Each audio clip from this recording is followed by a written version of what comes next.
अघि बढेन चिनिया विदेश मन्त्रीको नेपाल भ्रमणका क्रममा अपेक्षित कतिपय महत्त्वपूर्ण विषय। कान्तिपुर समाचारमा आज नेपाल चीन परराष्ट्र मन्त्री स्तरीय बैठकमा भएका समझदारीको फेहरिस्त, प्रधानमन्त्री देउवासँगको शिष्टाचार भेटमा के भयो यस सम्बन्धी सामग्री।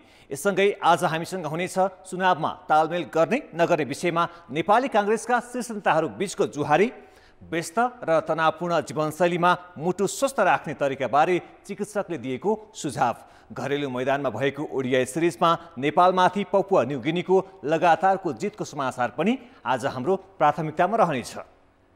नमस्कार, अब मुख्य समाचार। चिनिया विदेश मन्त्रीको नेपाल भ्रमण औपचारिकतामै सीमित, बीआरआईको चर्चै भएन।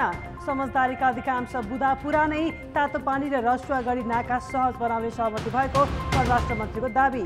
राष्ट्रिय सुरक्षा सम्बन्धी एकीकृत अध्ययन गर्ने सुरक्षा परिषद सचिवालय प्रभावहीन। सरकारी बेवास्ताका कारण महत्त्वपूर्ण संयन्त्रको औचित्यमाथि नै प्रश्न। 3 दर्जनभन्दा बढी संस्थाले कानुन विपरीत सिटिभिटी र विश्वविद्यालयका चिकित्सा शिक्षाका कार्यक्रम सञ्चालन गरिरहेको खुलासा। सिटिभिटी नै आर्थिक प्रलोभनमा परेको आशंका।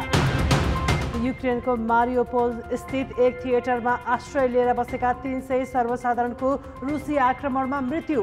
ऊर्जामाथि रुसी एकाधिकार तोड्न जेलेन्स्कीको आग्रह। र एक दिवसीय अन्तर्राष्ट्रिय क्रिकेट श्रृङ्खलाको दुवै खेलमा नेपाल पराजित, कमजोर ठानिएको पपुवा न्युगिनीद्वारा सिरिज कब्जा।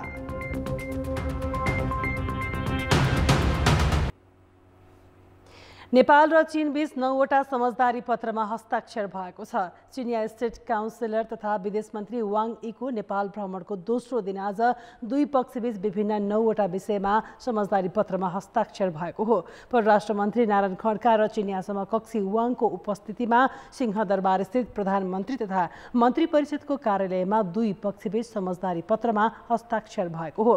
परराष्ट्र मन्त्रालयका अनुसार नेपाल चीन अन्तर्देशीय रेल निर्माण सम्भाव्यता अध्ययन, विद्युत प्रसारण लाइन सम्भाव्यता अध्ययन, भरतपुर क्यान्सर अस्पतालको स्तर उन्नति, नेपालबाट चीनमा निर्यात हुने थप वस्तुमा कर छुट, अरनिको राजमार्गको स्तर उन्नति लगायतका विषयमा समझदारी भएको हो। समझदारी पत्रमा हस्ताक्षर गर्नु अगाडि दुई देशका परराष्ट्र मन्त्रीबीच छलफल भएको थियो। यसैबीच चिनिया विदेश मन्त्री वाङ यीले प्रधानमन्त्री शेरबहादुर देउवासँग शिष्टाचार भेट गरेका छन्। प्रधानमन्त्री निवास बालुवाटार पुगेर प्रधानमन्त्री देउवासँग भेट गरेका हुन्। प्रधानमन्त्री देउवा र वाङ बीच करिब 1 घण्टा भएको भेटवार्तामा द्विपक्षीय सम्बन्ध र सहयोगका विषयमा छलफल भएको प्रधानमन्त्रीको सचिवालयले जनाएको छ। प्रधानमन्त्रीसँगको छलफलमा पूर्वाधार निर्माण लगायत सहज रूपमा सञ्चालन हुन नसकेका नाकाहरू खुलाउने विषयमा कुराकानी भएको परराष्ट्र मन्त्री नारायण खड्काले बताए।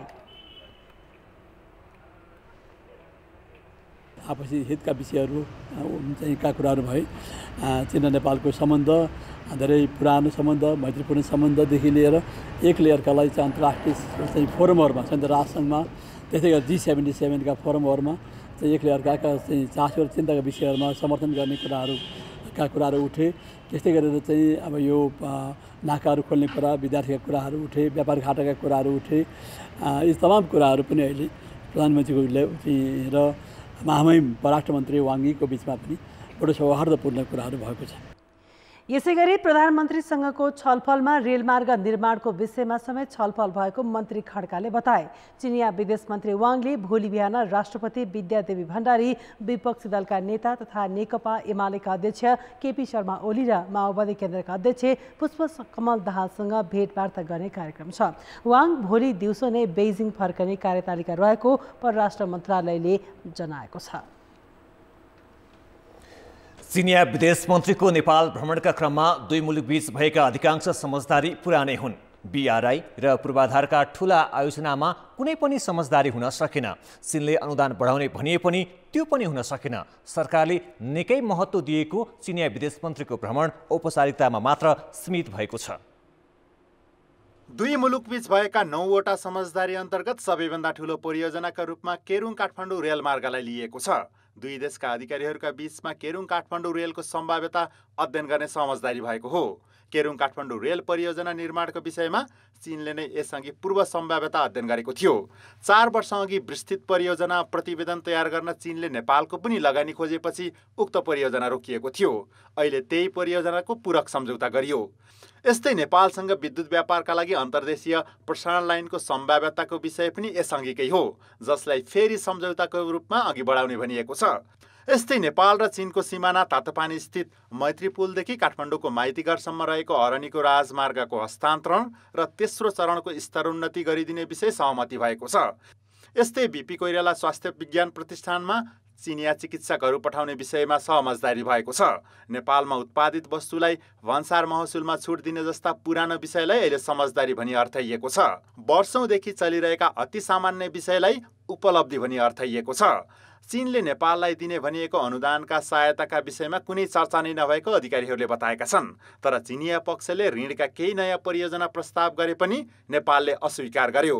ऋणका परियोजना लिँदा श्रीलङ्काको अवस्था आउने आशंका उच्च प्रशासकहरूले राजनीतिक नेतृत्वलाई गरेका थिए, जसका कारण चिनिया विदेश मन्त्री वाङको नेपाल भ्रमण औपचारिकतामा मात्र सीमित जस्तो देखियो।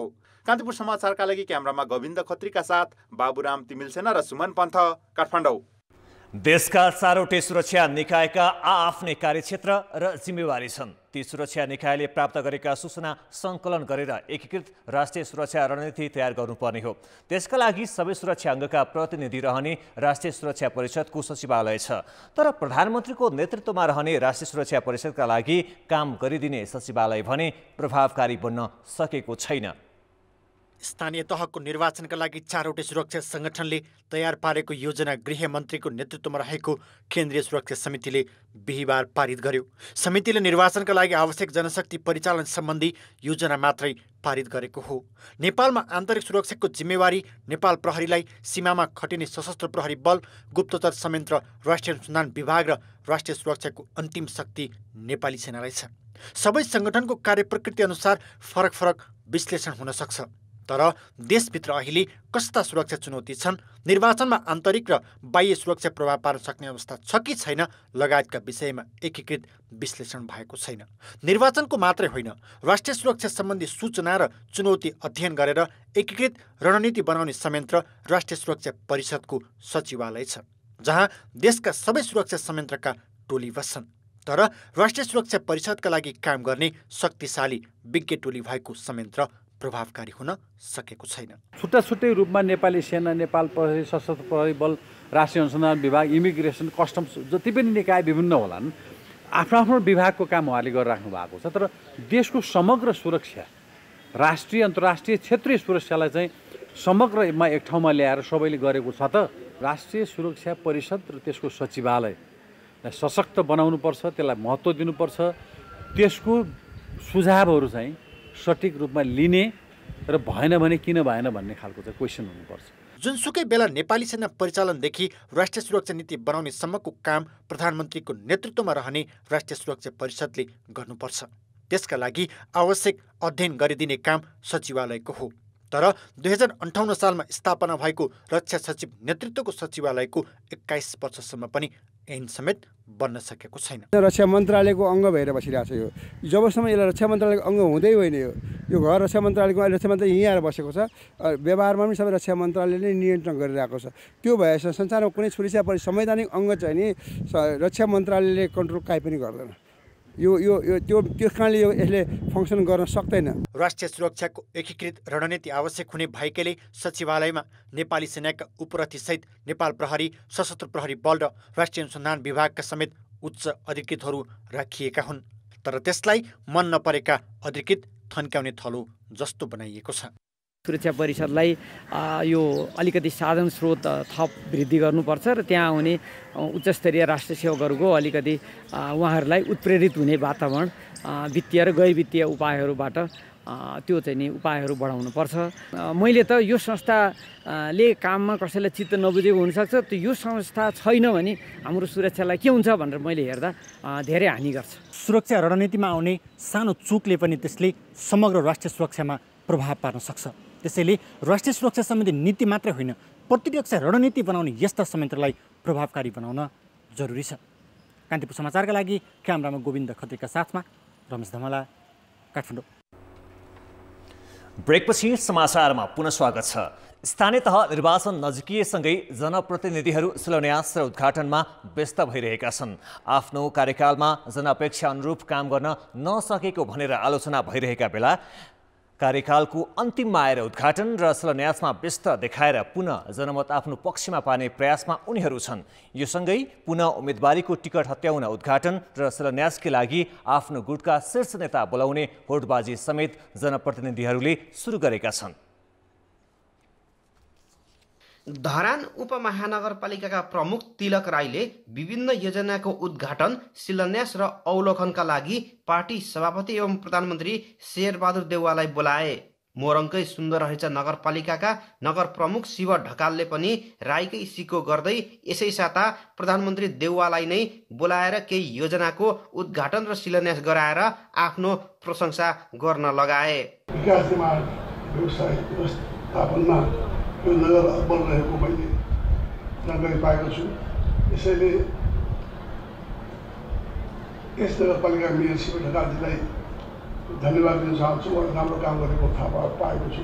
आफ्नो कार्यकालमा कामभन्दा बढी विवाद र चर्चामा रहेका इटरी उपमहानगरका प्रमुख द्वारिकलाल चौधरीले पनि नेकपा एमालेका वरिष्ठ उपाध्यक्ष ईश्वर पोखरेललाई बोलाएर विभिन्न योजनाको उद्घाटन र शिलान्यासमा समय खर्चिए। यी त प्रतिनिधिमूलक घटना र पात्र मात्रै हुन्। अहिले विभिन्न टुक्रे योजनाको उद्घाटन र शिलान्यासका लागि शीर्ष नेताहरूलाई बोलाएर आफ्नो प्रशंसा बटुल्ने र पुनः पदमा पुग्ने प्रयासमा लागेको राजनीतिक विश्लेषकको बुझाइ छ। नारामा चाहिँ सिंहदरबारलाई ढोकासम्म ल्याइने भनियो, तर वास्तवमा काम चाहिँ कुनै पनि स्थानीय निकायले उचाल्न सकेनन्। त्यसकारणले त्यो आफूले गर्न नसकेको असक्षमतालाई केन्द्रीय तहको नेताबाट ढाकछोप गर्नका लागि केन्द्रीय नेता बोलाइँदैछ। निर्वाचन आयोगले आचार संहिता जारी गर्ने तयारी गरेसँगै कतिपय जनप्रतिनिधि आफू निकट र गुटका शीर्ष नेतालाई गृहनगर भ्रमण गराएर गर्न नसकेको कामको सबै दोष पखाल्ने प्रयासमा लागेको देखिन्छ। निर्वाचनको मुखमा आएर गरिएका ढाकछोपका घटनालाई मतदाताले भने रुचाएका छैनन्। कान्तिपुर समाचारका लागि अर्जुन सुवेदी, इटरी, सुनसरी। अब जनताका आवाज। आज हामीले 7 प्रदेशमा सोधेका छौँ, चुनावको मुखमा शिलान्यास र उद्घाटन गर्ने होडबाजीलाई के भन्ने? जनताको आवाज। जनतालाई भ्रममा राख्ने र विकासलाई अझ पर धकेल्ने कार्यहरू भएको जस्तो लाग्छ। भोट माग्ने माध्यम बनाएका हुन् नेताहरू। यो जनतालाई देखाउने एउटा आफ्नो भ्रम सृजना गर्ने मात्रै हो। नेताहरूले आफूलाई ठुलो बनाउन पनि खोजिरहेछ। चुनाव प्रसारको मात्र यो होडबाजी मात्र हो, अरू केही होइन। आफू भोट जित्नको लागि चाहिँ यस्तो कामहरू गरिरहेका छन्। निर्वाचन जित्नको निमित्त गर्ने यी कुराहरू यी हुन्छन्। यस्ता कुराहरू चुनाव आयो भनेर आफ्नो पार्टीले संगठन अनि शिलान्यास गर्नु त्यो पनि ठिकै हो। भोट तान्ने उपाय हो। चुनावकै लागि तयार गर्नलाई प्रचार प्रसारको लागि 4 वर्ष सिधेको सरकारले मात्र बहुमत जनाउन खोजेको हो। मतदाताहरूलाई खुसी गर्ने काम मात्र गरिरहेछन्। चुनाव जित्ने योजना मात्र हो सबै। यो सरासर टिकट हत्याउनको लागि चुरीफुरी देखाए जस्तो महसुस जनताले गरेका छन्। सम्पन्न भएको थियो, त्यसलाई उदाहरण गर्न बाँकी थियो भने त्यसमा चाहिँ सबै दलले बुझ्नुपर्ने हुन्छ। चुनाव नजिकै छ, त्यही सेरोफेरोलाई टार्गेट गराएर नै अन्तिम वर्षमा चाहिँ के गरे जस्तो उनीहरूले देखाएको हो। ढोका ढोका नमस्ते गर्दै आउँछन्, अरू बेला कता अस्ताउँछन् थाहा हुँदैन। दलहरूले आफ्नो स्वार्थ पूरा गर्न खोजिरहेको जस्तो देखिन्छ। काम सञ्चालन गर्नको लागि चाहिँ हतार नगर्ने, तर उद्घाटन र शिलान्यास गर्नको लागि चाहिँ हतार गर्ने प्रवृत्तिले गर्दा हामी छक्क परिरहेका छौँ।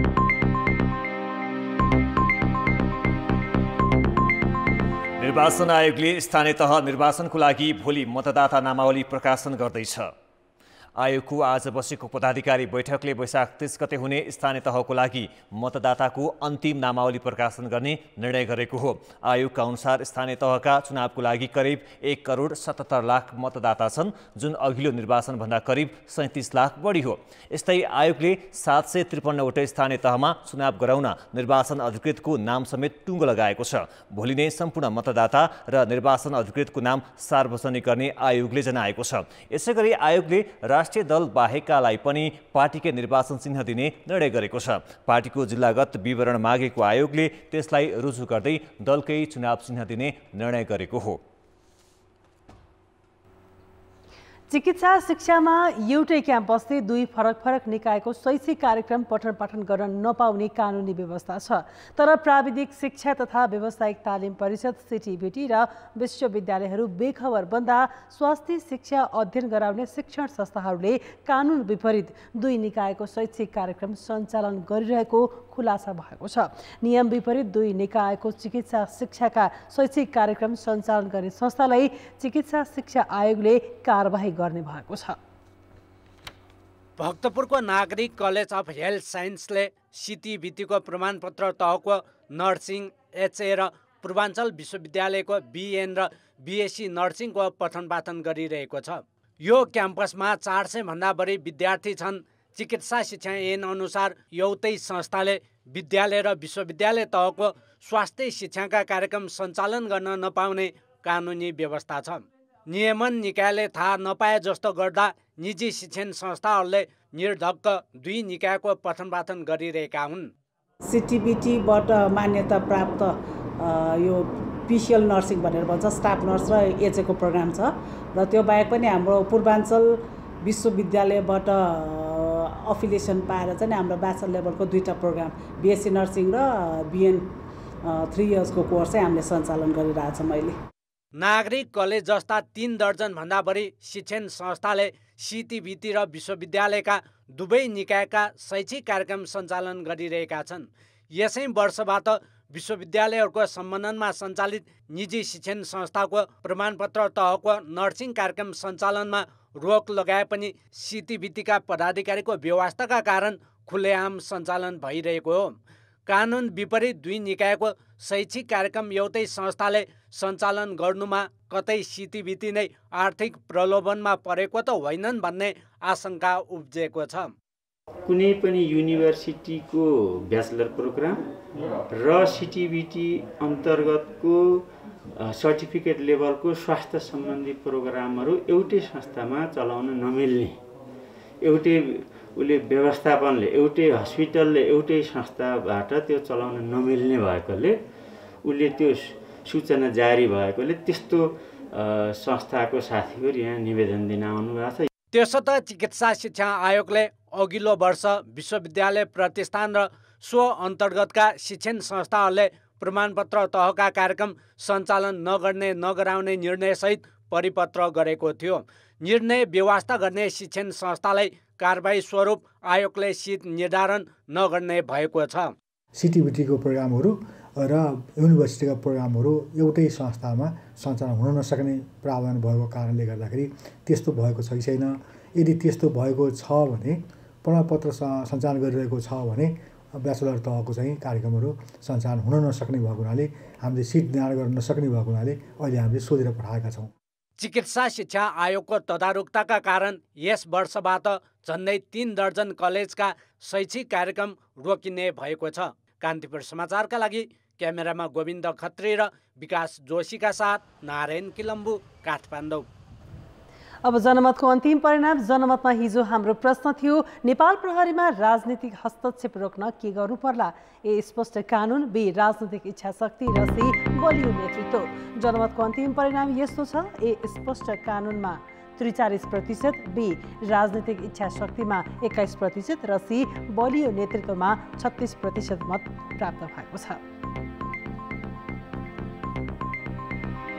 अब आजको प्रश्न।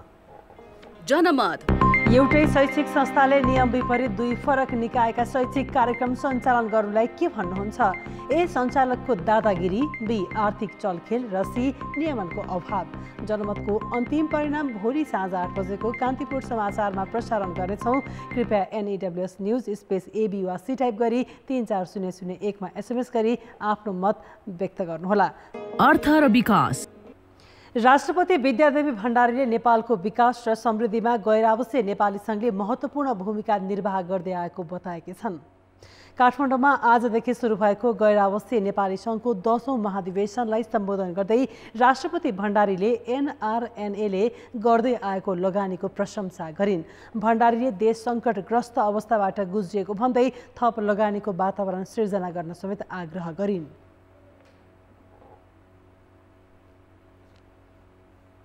विदेशमा बसोबास गर्ने नेपाली समुदायको हितलाई प्रवर्धन गर्ने, राष्ट्रिय छवि निर्माण गर्ने र नेपालको विकास एवं आधुनिकीकरणको प्रयासमा योगदान पुर्याउने गैर आवासीय नेपाली सङ्घका कार्यहरू प्रशंसनीय छन्।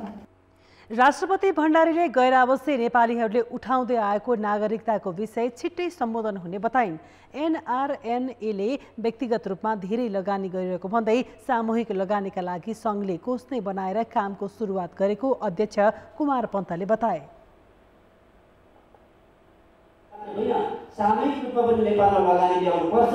सामूहिक रूपमा साना लगानीकर्ता साथीहरूको लगानीको शक्तिलाई समेत ख्यालमा राखेर अब गैर आवासीय नेपाली सङ्घले सामूहिक लगानीको प्रबन्ध ल्याउनुपर्छ भनेर हामीले एउटा 10 अर्बको फन्ड स्थापना गरेर अहिले लगानी ल्याउन सुरु गरिसकेका छौँ।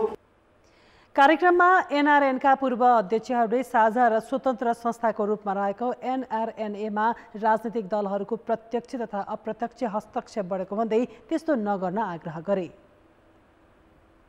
नेपालका राजनीतिक दलहरूसँग एउटै अनुरोध गर्न चाहन्छौँ, कृपया तपाईहरूले आफ्नो राजनैतिक प्रभाव गैर आवासीय नेपाली अभियानमा अलिक छिटो भावले पार्न अहिले नपारिदिनुहोस्। तपाईँहरू जब देश समृद्ध सकिन्छ त्यो पछाडि यो अभियान तपाईँहरूकै नै हो। स्वतन्त्र गैर राजनीतिक सामाजिक तथा परोपकारी संस्थाका रूपमा अक्षुण्ण राख्दै थप प्रभावकारी बनाउनका लागि सबै राजनीतिक दलहरूसँग सहयोग मागौँ, तर हस्तक्षेपकारी भूमिका निर्वाह नगरिदिनु हुन सामूहिक रूपमा अनुरोध पनि गरौँ।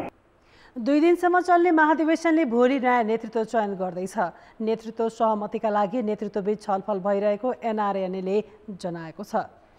आर्थिक र अन्तर्राष्ट्रिय समाचार अझै बाँकी छ। अहिले करिब 10 वर्षदेखि रोकिएको सिजी टेलिकमको लाइसेन्स दिने प्रक्रिया सरकारले अघि बढाएपछि पूर्व सञ्चार मन्त्री गोकुल बास्कोटा र चौधरी ग्रुपका प्रबन्ध निर्देशक निर्वाण चौधरी बीच आरोप प्रत्यारोप गर्ने क्रम बढेको छ। पूर्व सञ्चार मन्त्री बास्कोटाले सिजीले 25 लाखमै लाइसेन्स हत्याउन लागेको आरोप लगाएका छन्। तर सिजीका चौधरीले सिजी टेलिकम लन्चका लागि आफूहरूसँगै बास्कोटा बार्सिलोना समेत पुगेको तर स्वार्थ नमिलेको भनेर सामाजिक सञ्जालमा फोटो सार्वजनिक गरेका छन्। पूर्व मन्त्री र एउटा प्रतिष्ठित व्यवसायिक घराना बीचको आरोप प्रत्यारोपलाई अनौठो मानिएको छ। सिजी टेलिकम र पूर्व सञ्चार मन्त्री गोकुल बास्कोटाबीच आरोप प्रत्यारोप हुन सुरु भएको 2 वर्षभन्दा बढी भइसक्यो। त्यो क्रम अहिलेसम्म पनि रोकिएको छैन। 2076 सालमा सिजीले राज्यलाई रकम तिरे पनि लाइसेन्स नदिएको भन्दै आपत्ति जनाएको थियो। त्यसै बेला सञ्चार मन्त्री रहेका बास्कोटाले सिजी ढोका हुँदाहुँदै झ्यालबाट छिर्न खोजेको र कानुन अनुसार आए आफू जुवारी खेल्ने पक्षमा नरहेको बताएका थिए। तर त्यहाँबाट सुरु भएको जुहारी अहिलेसम्म पनि कायमै छ। हालै बास्कोटाले सरकारले 20 अर्ब लिएर दिनुपर्ने एकीकृत दूरसञ्चार सेवा सञ्चालन अनुमति पत्र 25 लाखमै दिने तयारी तीव्र भनेर ट्विट गरे। सिजीलाई लाइसेन्स दिने सरकारी तयारीमा बास्कोटाको आपत्ति किन त? मै हुँदा नि कोसिस गरे हामीले यसरी मिल्दैन भन्दै हो र उहाँहरू आउँदाखेरि चाहिँ आधारभूत टेलिकम्युनिकेसनको लाइसेन्स लिने हो भने त्यसकै मापदण्ड पुरा गरेर आउनु पर्यो। नेपाल टेलिकम र एनसेलले चाहिँ 20 अर्ब तिरिरहेछ, स्मार्टले पनि 20 अर्ब तिरेरै ल्यायो। भलै उसले तिर्न सकेन, उसको आफ्नो प्रब्लम कहाँ छ त्यो सरकार जानुस्, पहिला तिर्न सकेका थिएन। अनि त्यो चाहिँ 25 लाखमा दिएपछि 1 वर्षमा कति नाफा हुन्छ? 3 अर्ब 79 करोड रुपियाँ सोझै नाफा हुन्छ। बास्कोटालाई लक्षित गर्दै सिजीका प्रबन्ध निर्देशक निर्वाण चौधरीले 25 लाखमै लाइसेन्स दिन लागेको भनेर अफवाह फैलाइएको आरोप ट्विटर मार्फत नै लगाए। उनले सरकारलाई 20 अर्ब भुक्तानी गर्न तयार रहेको र 70 करोड त तिरिसकेको दावी गरे। बास्कोटाले पुनः ट्विट गर्दै 16 जिल्लामा पिसिओ राख्ने भन्दै तत्कालीन एसटिएम अर्थात् खरिद पश्चात बनेको सिजी टेलिकमले लिएको अनुदान 1 करोड 18 लाख डलर फिर्ता गर्नुपर्ने बताएका छन्। तर चौधरीले भने सिजी टेलिकम लन्चका लागि बास्कोटा बार्सिलोना गएको र पछि स्वार्थ नमिलेपछि बखेडा झिकेको बताएका छन्। उहाँ त्यहाँ बसेर फोटो मात्र खिचाउनुको लागि आउनु भएन होला, किनभने त्यहाँ त पुरा स्ट्यान्डमा टर्कसेल एन्ड सिजीको कोलाबोरेसनदेखि नेपालको झन्डादेखि टर्कीको झन्डादेखि लिएर सबै कुराको राम्रै प्रचार थियो। उहाँले हेर्नुभयो होला, उहाँले 100% त्यहाँ के को प्रोग्राम नसोधेर त आउनु भएन होला। आएपछि उहाँको यदि त्यही 25 लाखको यो अहिले उहाँले नयाँ एउटा प्रोपागान्डा सुरु गर्नुभयो। त्यही कुरा भएको भए उहाँ किन बस्नुहुन्थ्यो? चौधरीले बार्सिलोनामा आफू र बास्कोटा सँगै बसेको फोटो समेत सार्वजनिक गरेका छन्। त्यसो भए बास्कोटा किन गए त चौधरीसँगै? एउटा प्रदर्शनी विश्व मेला जस्तो हो त्यो। त्यसमा बाटोमा हिँड्दै भेट्दा एकजना चाहिँ माननीयले एकजना देशको मन्त्रीलाई यहाँ मेरा एकछिन उभिनु पर्यो भन्ने ठाउँमा जाँदा मैले उभिदिएँ। अनि त्यो फोटोको प्रयोग गरेर सिजीलाई चाहिँ युनिफाइड लाइसेन्स दिइसकेको त्यो क्याबिनेटले दिएर अनि भेटेको, मानव उनकै खर्चमा गएर भेटेको, जसरी जुन प्रचार गरे निर्माण चौधरीले, मैले त्यसो मात्रै जवाफ दिएँ। एकीकृत लाइसेन्स लिन चौधरी ग्रुपले एसटिएम कम्पनी खरिद गरे पनि 2069 सालको राजपत्र अनुसारको पूर्वाधार निर्माण गर्न सकेको छैन। सरकारले पनि 2074 को जेठ 15 मा गरेको मन्त्री परिषदको निर्णय अनुसार राजपत्र संशोधन गरेको छैन। सरकारले संशोधन प्रक्रिया अघि बढाएपछि पुनः सुरु भएको पूर्व मन्त्री र सिजी ग्रुप बीचको आरोप प्रत्यारोप भित्रको रहस्य भने रोचक देखिन्छ। कान्तिपुर समाचारका लागि क्यामेरामा विनोद गोजु र गोविन्द खत्रीका साथ सिर्जना बास्तोला र सुधिल पोखरेल, काठमाडौँ। खेलकुद समाचार। कान्तिपुर खेलकुद समाचारमा स्वागत छ। पपुवा न्यू गिनीले नेपाल विरुद्धको 2 खेलको एकदिवसीय अन्तर्राष्ट्रिय सिरिज क्लिन स्विप गरेको छ। दिपेन्द्र सिंह ऐरीको शतकीय पारी र सन्दीप लामिछानेको कीर्तिमानी प्रदर्शनका बावजुद नेपाल आज भएको दोस्रो खेलमा 3 विकेटले पराजित भएको हो। टियु मैदानमा टस जितेर पहिले ब्याटिङ गरेको नेपालले 50 ओभरमा 8 विकेट गुमाएर 278 रन बनाएको थियो। कुशल भुटेल पहिलो ओभरको पहिलो बलमा नै आउट भए। अनिल शाह आउट भएपछि नेपाल 5 रन 2 विकेटको स्थितिमा पुगेको थियो। दिपेन्द्र र देव खनालले तेस्रो विकेटका लागि 129 रनको साझेदारी गरी पारी सम्हाले। सबै खाले प्रतियोगितामा नेपालका लागि कुनै पनि विकेटका लागि बनेको यो अहिलेसम्मकै ठूलो साझेदारी हो। दिपेन्द्रले 140 बलमा 105 रन बनाए। एकदिवसीय अन्तर्राष्ट्रियमा उनको यो पहिलो शतक हो। देवले 86 बलमा 4 चौका र 3 छक्का प्रहार गरी 72 रन जोडे। उनले 24 ओभरको अन्तिम बलमा पहिलो ओडिआई अर्धशतक पूरा गरेका हुन्। रोहित पौडेल 35, भीम सार्की 26 रनमा आउट भए। कप्तान सन्दीप लामिछानेले आक्रामक ब्याटिङ गरी 9 बलमा 24 रन प्रहार गरे। एली नाओले 3 विकेट र नोर्मान भानुवाले 2 विकेट लिए। जवाबमा पपुवा न्यू गिनीले खराब सुरुवात गरे पनि सम्हालेको ब्याटिङ गर्दै 48.4 ओभरमा 7 विकेट गुमाएर लक्ष्य पूरा गर्यो। दोस्रो ओभरमा सम्पाल कामीले टोनी उरा र असाद फालाको विकेट लिएका थिए, तर लेगा सियाका र चार्ल्स अमिनीले जितको आधार तयार गरे। सियाकाले 90, राइली विकेरेले 48, शेषे बाउले 38 र अमिनीले 35 रनको योगदान गरे। सुम्पालले 3, पवन सराफले 2, सन्दीप र आरिफले 1-1 विकेट लिए। 12.1 ओभरमा चार्ल्सको विकेट लिँदै सन्दीप एकदिवसीय अन्तर्राष्ट्रियमा 50 विकेट पूरा गर्ने पहिलो नेपाली खेलाडी बनेका छन्। उनले 22 खेलमा यो सफलता हात पारेका हुन्। यो फर्मेटमा सर्वाधिक छिटो 50 विकेट लिने सन्दीप श्रीलङ्काका अजान्था मेन्दिस पछि दोस्रो खेलाडी बनेका छन्। मेन्दिसले 19 खेलमा 50 विकेट लिएका थिए। पहिलो खेलमा नेपाल पपुवा न्यू गिनीसँग 6 रनले पराजित भएको थियो। नेपालले एक दिवसीयमा पहिलो पटक द्विपक्षीय सिरिज हारेको हो। अब सोमबारदेखि नेपाल, पपुवा न्यू गिनी र मलेसिया सम्मिलित T20 सिरिज सुरु हुनेछ। त्रिभुवन आर्मी क्लबले कैलालीको धनगढीमा भएको मुख्यमन्त्री कप पुरुष भलिबल प्रतियोगिताको उपाधि जितेको छ। आज भएको फाइनलमा अर्को विभागीय टोली नेपाल पुलिस क्लबलाई 3-1 ले पराजित गर्दै आर्मी च्याम्पियन बनेको हो। पहिलो र दोस्रो सेट 25-23 र 25-20 ले जितेको आर्मीले तेस्रो सेट भने 18-25 ले गुमायो। चौथो सेट 25-22 ले जित्दै आर्मीले उपाधि कब्जा गरेको हो। उपाधिसँगै आर्मीले नगद 4 लाख प्राप्त गरेको छ भने पुलिसले 2 लाखमा चित्त बुझाएको छ। यस्तै गण्डकीले एपीएफलाई 3-1 को सेटले पराजित गर्दै तेस्रो स्थान हात पार्यो। प्रतियोगिताका सर्वोत्कृष्ट खेलाडी आर्मीका मानबहादुर श्रेष्ठ भए। उनले नगद 15,000 रुपियाँ प्राप्त गरे।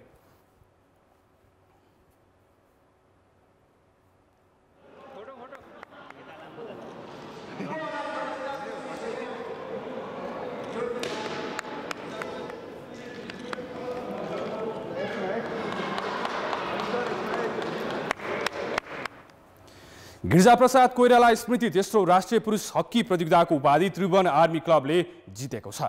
विराटनगरमा आज भएको फाइनलमा आर्मीले सुदूरपश्चिम प्रदेशलाई 7-1 गोल अन्तरले पराजित गर्दै उपाधि जितेको हो। प्रतियोगिताको विजेता आर्मीले नगद 75,000 र उपविजेताले 41,000 रुपियाँ प्राप्त गरे। प्रतियोगिताको सर्वोत्कृष्ट खेलाडी आर्मीका सुमित कुमार कामी तथा सर्वाधिक गोलकर्ताको अवार्ड आर्मीकै रोमनले जिते र उत्कृष्ट गोलरक्षक आर्मीकै पूरन ओली, उदयमान खेलाडी लुम्बिनीका अतनान अन्सारी र उत्कृष्ट डिफेन्डर सुदूरपश्चिमका केशवराज जोशी घोषित भए। उनीहरूले समान 5,000 रुपियाँ प्राप्त गरे।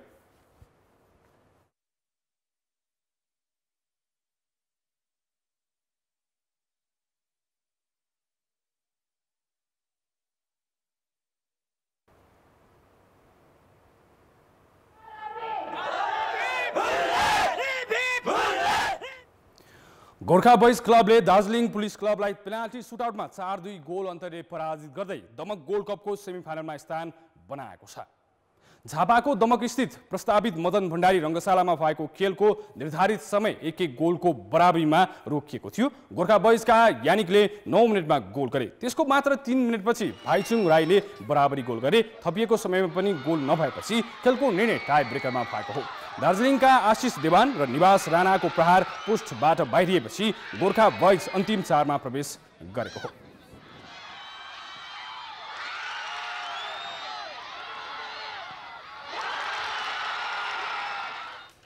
कान्तिपुर खेलकुद समाचारहरूलाई यति नै। अब मौसम सम्बन्धी जानकारी।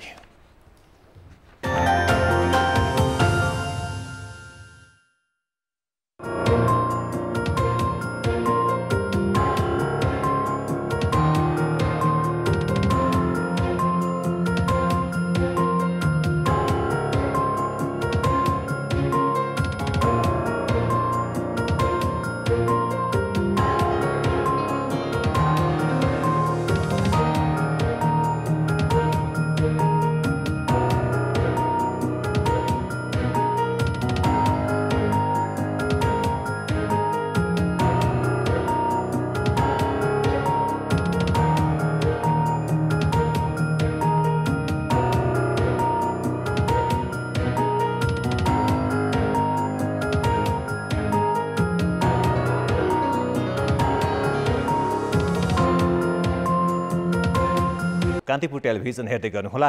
नमस्ते।